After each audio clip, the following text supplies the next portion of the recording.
বেগম খালেদা জিয়া আজ থেকে আমাদের মাঝে আর থাকবেন না, চিরশায়িত হয়ে থাকবেন শহীদ প্রেসিডেন্ট জিয়াউর রহমানের পাশে।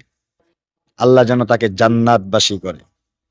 গত 18 ডিসেম্বর আমরা আরেক দেশপ্রেমিক উসমান হাদিকে হারাইলাম, তার বিচারটা আজ পর্যন্ত পাই না। আজকে আমাদের আরেক দেশপ্রেমিক দেশনেত্রী খালেদা জিয়াকে হারালাম।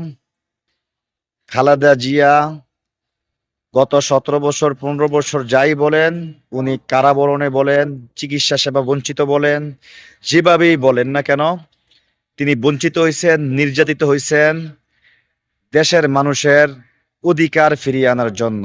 আর এই ধরনের দেশপ্রেমিক লোক সবাই হইতে পারে না, হাজারে লক্ষে একজন আসে। আমাদের উচিত এই ভালো লোকদেরকে সব সময় স্মরণ রাখা, মনে রাখা, তাদের মতো করে আগামী ভবিষ্যৎ গড়ে তোলার চেষ্টা করা।